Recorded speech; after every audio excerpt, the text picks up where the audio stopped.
And of course, leaders in both chambers have some disagreements with Governor Cuomo as well. Earlier today, I sat down with Assembly Speaker Sheldon Silver to discuss where he stands on some of the year's big issues.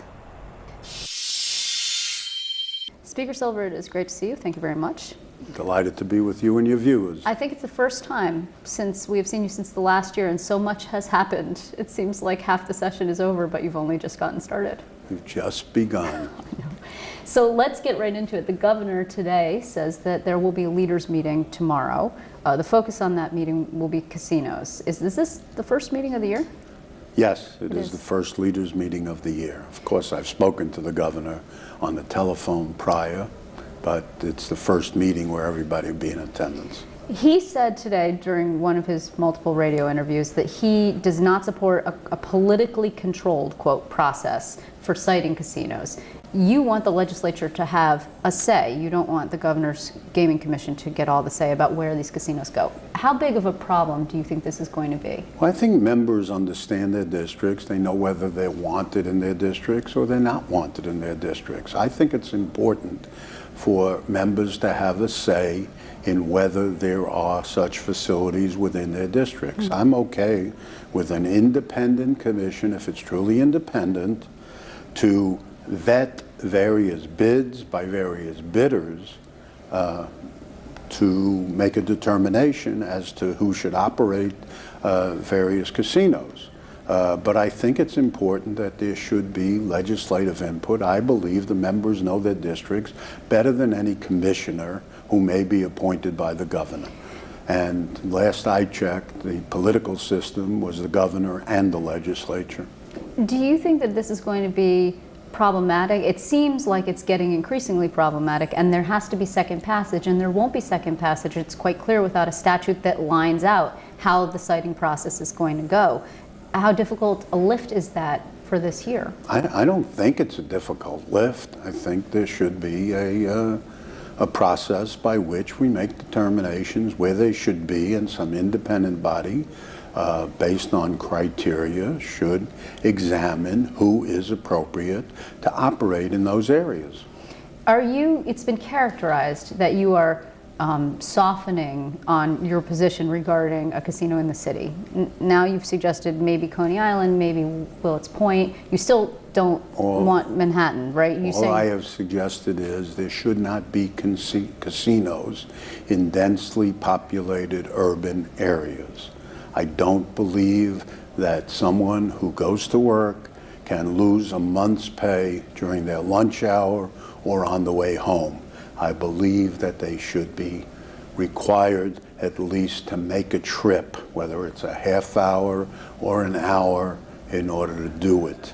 And so what I suggested is some of the fringe areas of the city, and I only mean fringe in terms of away from the central population, that have been or should be resort areas, should be eligible to present certain programs. This time around or next time around? That really doesn't matter at this point. I mean, you know, whether it's now or later, I'm okay with just upstate casinos.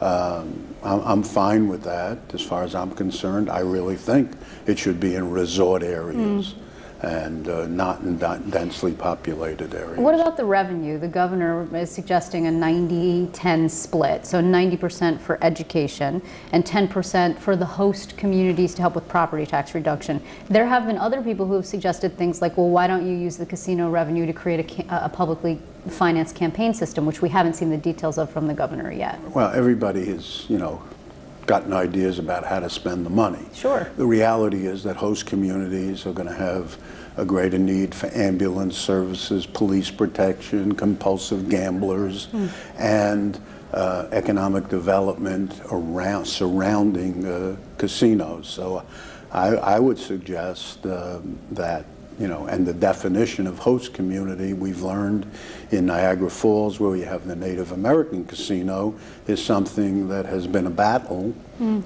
between the county, the city, and the surrounding communities as to who should control that. So this is one area of difference, I'm not going to say controversy, between the leaders, yourself and the governor. There's another one, which is the teacher evaluation link between the plan and money, right? So we've seen the city is losing at least $240 million worth of state aid, plus federal, plus whatever else is on the table.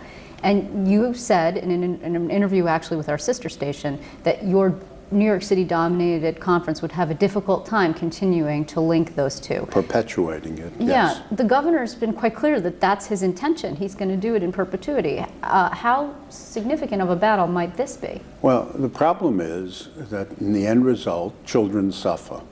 The lack of funding, the lack of keeping pace reduces class teachers, increases class size.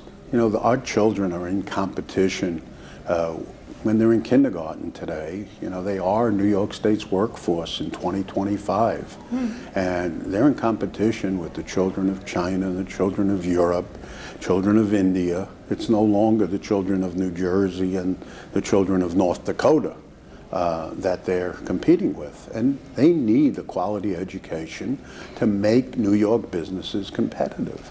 You can't keep taking resources from the children because whoever it is, and I'm not blaming the union and I'm not blaming the mayor, because they can't get together. So what safeguard then do you put in that forces these, and there were difficulties all over the state. Let's not just single out, yes, New York City is the largest public school district in the country and the largest that failed to get a deal.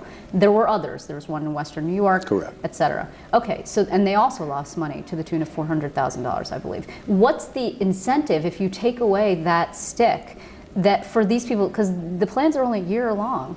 Well, there are federal monies involved, and I think somebody has to, we have to get involved in it.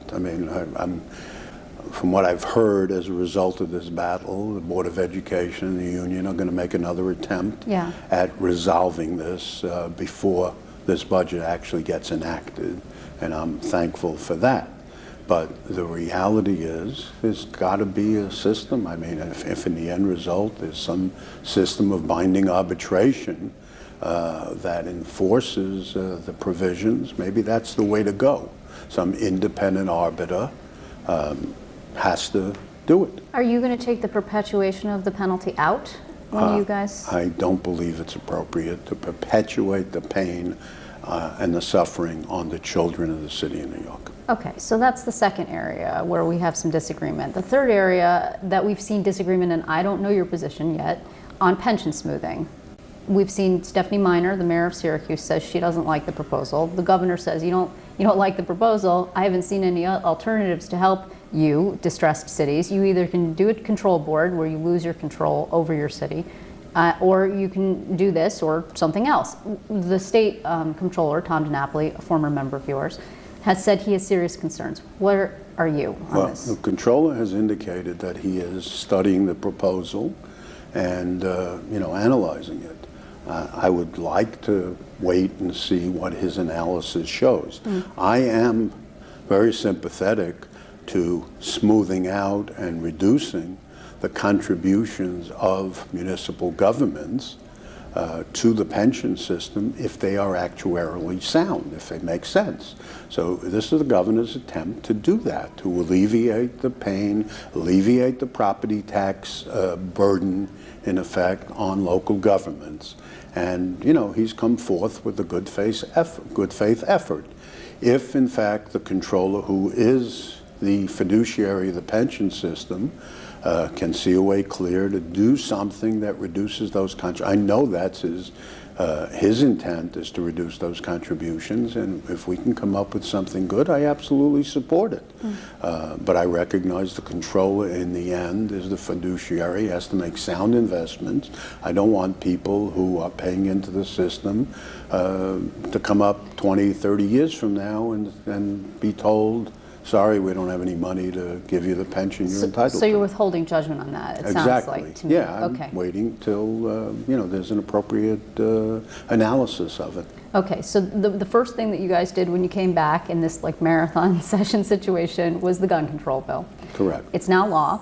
It's being challenged, about to be challenged by some kind of class action lawsuit. I don't have the full details at this point. Also, there were some problems that became clear on the floor during the debate. And I know that there were people who were very critical of the process, but your House did debate this bill. It was Yes. 4 hours and change, close to 5. When will those fixes, which are known as chapter amendments, when will you take those up? I think when we have an agreement, I think it was important for us to do it as quickly as we could, because there were lines at gun stores buying these things, and our purpose was to eliminate assault weapons and certainly to reduce the number that are out there. And the longer this bill, lingered, the more people were encouraged to buy. But you don't have a deal yet on the chapters? Right now, there is some fine-tuning going on as to what's necessary. The intent was clear. Police obviously are exempt. That was clear. Counties that had their own systems in place were exempt from the statewide regulation if as long as the county things that were in place were better than the statewide renewals and standards. We're going to run out of time soon, so I want to hit some points pretty quickly. The first is minimum wage. How close are you to some kind of agreement? Might there be an agreement prior to the budget, because the governor, of course, put his proposal in the budget, which does not include indexing, which is something that you wanted? Look, I am delighted the governor put it in his budget. I'm delighted that he highlighted the issue this year. As you know, I put that issue out and the Assembly passed it last year. The governor put out a richer base, but no indexing, in his attempt to compromise the issue. I applaud him for that, but my intention was to take minimum wage out of the political process. But I don't understand why you would want to do that, because every time it comes up, and not to be crass, but people get deals and they get traded and good things happen for everyone. But we're always behind the 8 ball. If you did indexing from the last time we did a minimum wage increase, it would be higher than the $8.75 being proposed now, just keeping pace with inflation. Do you think the final product could even push you higher than $8.75? Washington State's at $9.15, I think, for example. I understand that. And again, I think indexing is important to take it out of the political process, but clearly people who work every day should go home less poor than they're going home right now. So just to reiterate, a deal before the budget possible on minimum wage? I don't know. Honestly, I don't know. But we're 6 weeks away from enacting a budget, or 7 weeks away. That's like an eternity in Albany. Yeah. So. I also want to ask you about the DREAM Act. Today, of course, the president is laying out his immigration reform proposal, which I think he's embracing, at least in concept, the bipartisan plan that was put forward yesterday. Chuck Schumer was involved in that. You've got the DREAM Act and the DREAM Fund this year, both introduced. Do you think it's possible with this divided Senate situation that could rise? I think minimum wage looks like might rise, but there might be problems with other quote-unquote liberal initiatives. Well, I don't know what's going to happen in the Senate. I know there's support for it in the Assembly. I think it represents a broad base of representatives around the state. They would like to see immigrants who are here. And these children are here, and many of them know no other country. And it should be our job, because I don't believe they will ever leave us, except for better jobs overseas, to educate them and make them as, we are, after all, a state that is a melting pot. We have welcomed immigrants traditionally, and they have contributed tremendously to our economy here in New York and in the United States. I do want to ask you in parting, how's it going with this new sort of two-headed situation over in the Senate? It's different now. The IDC was a factor, but now it's an institutionalized factor. Jeff Klein is the head, and they're having some difficulty over the governor's push for the Women's Equality Act, specifically for the codification and/or expansion of abortion rights. So how's it going from your standpoint? I have not experienced it yet. We're still in the early stages. So tomorrow's the first time this leader Tomorrow's meeting? probably the first time, but I think after the budget we'll be able to do a better analysis of how's it going. You think it'll last that long? I can't tell you yes or no, but I would assume it's the only way it's going to go.